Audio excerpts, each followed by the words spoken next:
every time, no, I don't want to inconvenience you. Why didn't you call me if you had it? No, I didn't want to inconvenience you. I didn't want to inconvenience you. But people that are most afraid of inconveniencing people are often the people that inconvenience themselves the most for others. You find that nice people avoid contention. They avoid conflict so much that when they see someone, a brother, a friend, a sibling, a wife, or somebody erring, doing something wrong, they are so afraid of the blowback of correcting those people. This is another reason why nice people, in spite of the fact that they are very reliable friends, they are not very good friends. And towards the end of this podcast, I will explain to you why I keep saying that nice people are not good people. Even till now, we've not even reached on the money.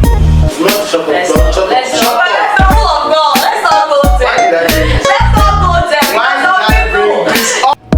Okay, we are right back. We're ready to talk about how to detoxify your ego.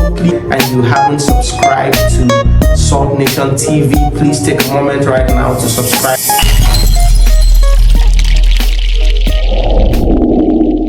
Hello guys, welcome to another beautiful episode of the Just Saying podcast. I remain your host, Sir Victory. It's a pleasure to be here before you again to discuss some of these wonderful and vital topics that we've been discussing. We've been talking about the nice guy syndrome and how to overcome it.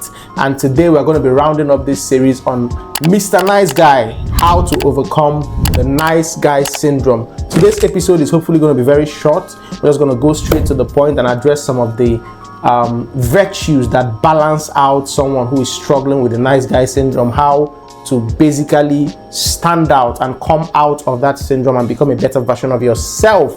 So today we're going to be delving into the virtues that balance out a nice guy to make them a better version of themselves. And we will be right back. My name is Niceness and Goodness, a graduate of pharmacy from 7 years ago and a poster child for Nigerian unemployment. This is a day in the life of a young Nigerian hustler.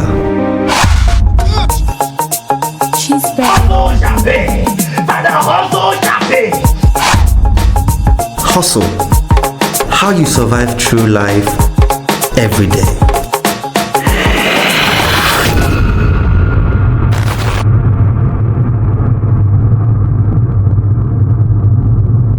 Hello guys and welcome back. We're back to discuss Mr. Nice Guy, how to overcome the nice guy syndrome.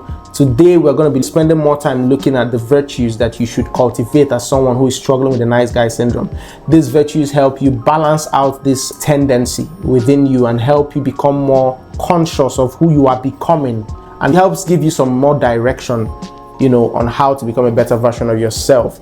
So today we're just going to be discussing two more attributes of the nice guy syndrome, and then we're going to jump into those virtues. The first thing that I wrote here is that nice guys do not know how to receive.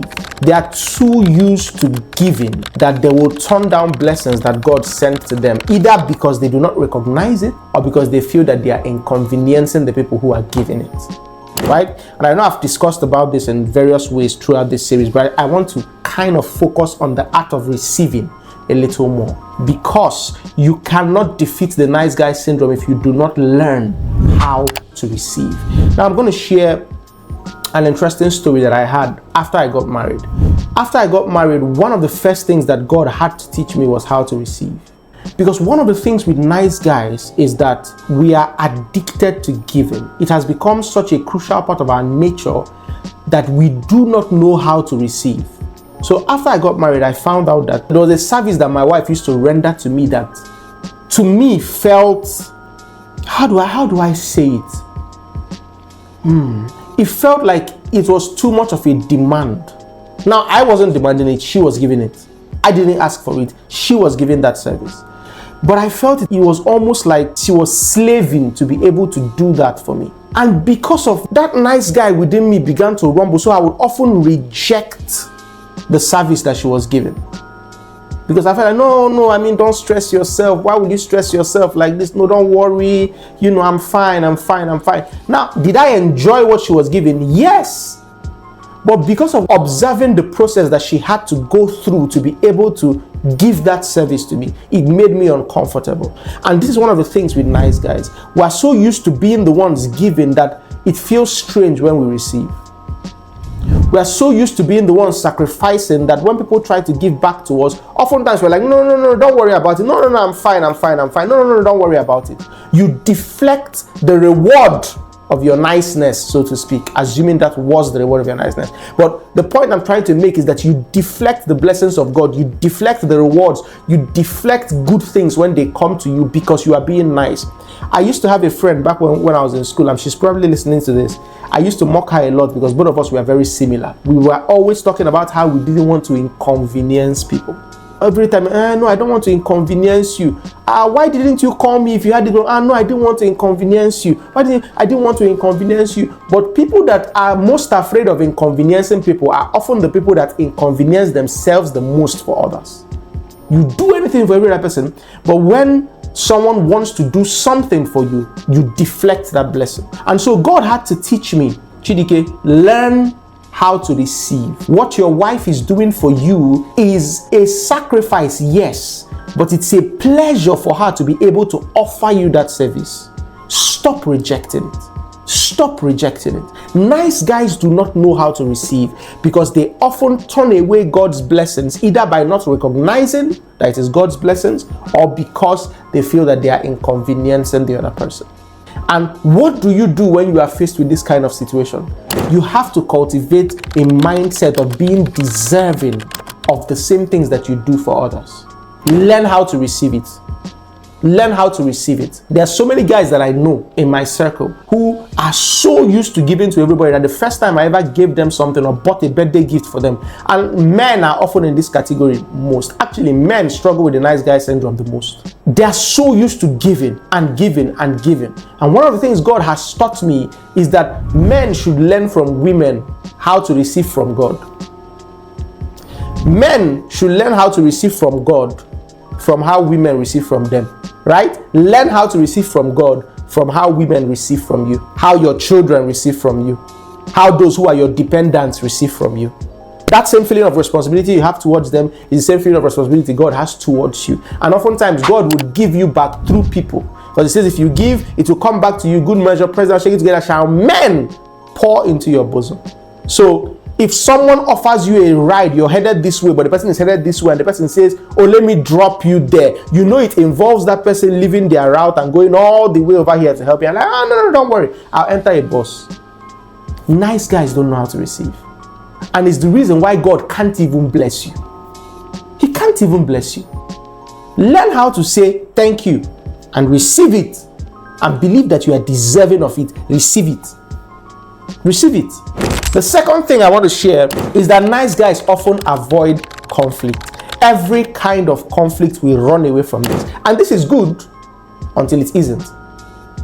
Right? It's good to some extent because we should not throw ourselves into unnecessary conflict. But here is where the problem comes in. Some conflicts are necessary. Oh yes, some conflicts are very necessary. And because nice guys avoid conflict, this is why they cannot often become good leaders. Because leaders are people that must be comfortable engaging in necessary conflict. If I have to enter into a conflict to steer the ship right, then I have to enter into that conflict. If I have to engage in a contentious situation with somebody or with a group of people just so that the right things can be done, I should be comfortable engaging in that contention and in that conflict, because at the end of the day, I'm trying to see the right things done. But because nice guys shy away from conflict, they are very passive people in nature. They are very passive. So they tend to just, someone comes, walks all over you, and you just allow it. Because, you just want peace. One of the examples I see in scripture for this is someone like Paul. When Paul was arrested and was beaten as a Roman citizen, it got to a point. Now, this is the same Paul who had been basically sacrificing his life and his time, going from city to city, sharing the gospel. But again, remember that was his purpose. You have to make sacrifices on the place of your purpose. You have to be self-sacrificial in the place of your purpose. As long as your niceness is not detracting from your pursuit, your purpose, and your responsibilities, then there's nothing wrong with it. But the problem is that oftentimes this level of niceness detracts from those things that are very important. So what did Paul do? Paul had to remind them that he was a Roman citizen and insisted on being restituted for the harm that had been done to him as a Roman citizen. Sometimes you have to stand up to conflict. You can't run away from every conflict that comes to you. Right? So this is a tendency that most nice people have. We do not want conflict, and so we just shy away from it. This is something that I'm still learning, because I'm often a person that just steps away from every form of conflict. I wouldn't say the things that I need to say because I think it's going to hurt your feelings. This is another reason why nice people, in spite of the fact that they are very reliable friends, they're not very good friends. And towards the end of this podcast, I will explain to you why I keep saying that nice people are not good people. You find that nice people avoid contention, they avoid conflict so much that when they see someone, a brother, a friend, a sibling, a wife, or somebody erring, doing something wrong, they are so afraid of the blowback of correcting those people. So they're not assertive. They can't say, no, this thing you are doing is wrong. They can't say, I don't think you should do this. They can't say, can you stop this? They can't say, stop doing this, is affecting me. Nice people are somewhere in a compound. The person that is living opposite to you just does whatever, messes up the whole. You don't even want to approach the person and say, please, is there a way you can do this? Because you just want everybody live and let be. And you hate your condition, you hate your circumstances. You're not enjoying the place you're living. You're not enjoying the relationship with your spouse because you cannot say what is on your mind. You are avoiding conflict. You are avoiding the blowback. So the quality of your relationships are not good. Oftentimes, the quality of your environment is not good. Oftentimes, you're working or living with people that take you for granted and you can't even say it. So you're not enjoying your job. So nice people are often in places where they're not enjoying very much about where they are or what they are doing. That is why nice people also tend to be introverts in many cases, because they just want to just retreat into their shell where nothing can hurt them. So we have to learn. What do? We have to learn to embrace necessary conflict. You have to weigh every situation. Is this situation affecting my level of enjoyment for being here? Is it affecting my enjoyment of my job? Is it affecting how much I enjoy where I live? Is it affecting the quality of the relationship I have with this person or these people or my spouse? If it is, and you want those things fixed, then that is a conflict that you must embrace and engage in, whatever comes from it. Okay? Now we're going to go into the virtues. And now most of these virtues are things I have already said in one way or the other throughout the pod, but I'm just naming them one after the other. So rather than be nice, these are virtues that you should imbibe. The first one is that you should be good. Being good and being nice are not the same thing. A good person considers the impact of their actions on themselves and on the people that those actions are, geared towards.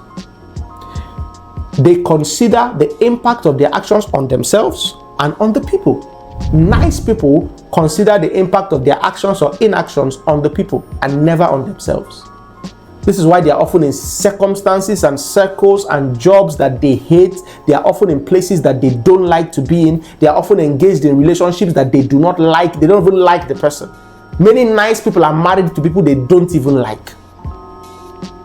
And those people have become people they do not like because they have avoided conflict at every season when they should have engaged in conflict to correct those issues.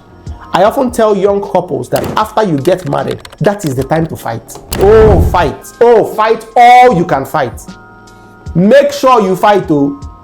Let your spouse know what your negotiables and your unnegotiables are from the get-go.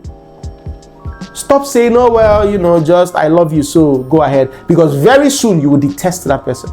Very soon you will not like the person you are married to because you are being nice. Okay? So do not be nice, be good. Consider, are my actions, how is it affecting me? How is it affecting the person? How is it adding value to that circumstance, to that relationship, to that dynamic that I find myself in? A good person considers the big picture. A nice person is often very myopic. The second thing, be assertive. Be assertive. An assertive person speaks up for themselves. They don't shy away from necessary conflict. That's what I just shared. And they insist that people do right by them. The quality of the life that you live for the short time that you have to be alive is going to be affected by how assertive you are. If you cannot stand up for your rights, if you cannot insist that people do right by you, if you cannot contribute actively to the atmosphere and the temperature of your space, then you will live a frustrated life under the guise of niceness. You live a frustrated life that you don't enjoy. And very soon, because you're not enjoying your job, your life, your marriage, your relationship, even the person that you are engaged in, your boss, your spouse, whoever that person is, often begins to not enjoy you as well, because you can't give your best. You can't be your best in a space where there's an undercurrent of frustration. You just can't give your best. So you have to be assertive. You have to say what you want. I'm not saying do not compromise. There are places to compromise. But nice people don't even speak up on what they want, let alone compromising. Compromise is a place that you get to after you have stated your terms. The other person has stated their terms, and then you meet somewhere at the middle and you make a compromise. But nice people will not even say what they want. You're a woman, you're married to a man who just treats you, and you don't. Oftentimes, people look at the man and think the man is a bad man. The man doesn't even know that these things he is doing is frustrating you because you can't speak up. You think it's the Christian thing to do to just take it and just move on. Nice people are really not good people, because if you are good, your relationships will be good. The atmosphere that you are in will be good. You'll be giving your best to every relationship that you are involved in. That's a good person. But nice people are not the same. The third thing is be deserving. Be deserving. Deserving people expect good things to come to them. They receive it when it comes to them, and they work with their hands to ensure that it comes to them. Remember, one of the things we shared is that at the root of niceness is an inferiority complex, is a low self-esteem. Nice people do not believe they deserve good things, so they deflect good things when they come. Sometimes it's unconscious, but you are sidestepping the good things. A relationship comes and that relationship is too good. You say it's too good. No, this guy is too good to be real. He's not real. They don't expect it. Right? Back to what I said, learn to receive. Learn to receive. And how do you do that? Understand your self-worth, your self-value. If you are worth the death of God's Son, if Jesus saw you worthy to die, then will he not together with him freely give you all things? Will he not together with him, together with the gift of Christ, freely give you all things? So you are deserving. You are worth it. You are worthy for people to sacrifice for you. You are worthy for people to give to you. You are worthy to receive it. Learn to receive it. Be deserving. And the last thing is be visionary. Visionary people have a clear vision for their lives. They are attentive to God's instructions and they follow it, and they will not allow even good things, even good actions, seemingly good things and seemingly good actions to detract them from that path of their purpose and of their vision. So visionary people are dogmatic on the path of their vision and of their purpose. Rather than be nice, be visionary. Help people by all means. Be good to people by all means. Give charity by all means, as long as it does not detract from your vision, from your purpose, from your ability to always improve, multiply, grow, and expand. By all means, do all of those things, but make sure no action of yours, no sacrifice of yours, nothing you do takes away from the vision you are pursuing, the responsibilities that are placed on your hand. So be good rather than be nice.